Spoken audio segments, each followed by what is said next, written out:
You know, and I'm sure he knew that too, so he was trying to block it. I kept trying to throw hard right hands. Every now and again, I tried to sneak a jab in there just to throw him off a little bit. But I was definitely like, I gotta open that cut up more. I want to exploit that as much as I can. You know, that's just smart fighting. You open somebody up, you got to keep going after it.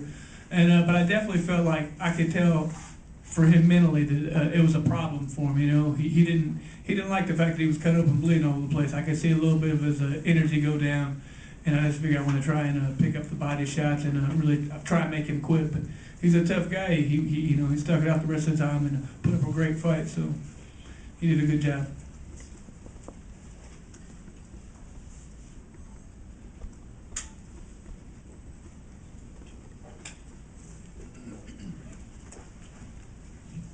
Question for James.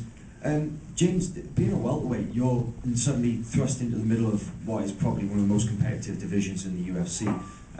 Just really like to hear your thoughts and feelings about now being sort of, you know, in the UFC at 170. What's that going to mean for your career? Yeah, I mean, I'm prepared to fight whoever they put in front of me, but I definitely don't think I'm there yet to fight the top guys by any means. I mean, the UFC's got great fighters in every weight category, but the welterweight is particularly tough. I'll just have to fight whoever they put in front of me, and I'm prepared to do that. And I think it'll just take me, a year or two to be able to get to that top level. You're something of an expat, having lived in the States for a number of years now. First fight, do you want it in the States or do you want it in England? I don't mind really, as long as I've got time to get over the jet lag. I'll fight anywhere. And Ross, yourself?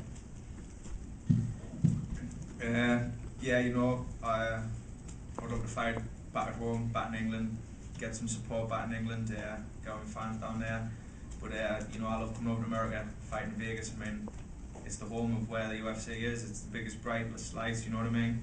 I love fighting over here. So like whatever the UFC want for us to do, I'm always up for doing it. There's a rumour they're going back to Newcastle later this year. Hopefully. I mean, there'll be a few fans there from Newcastle. Even though I support Sunderland, but making the North East proud, I would love to fight in my hometown.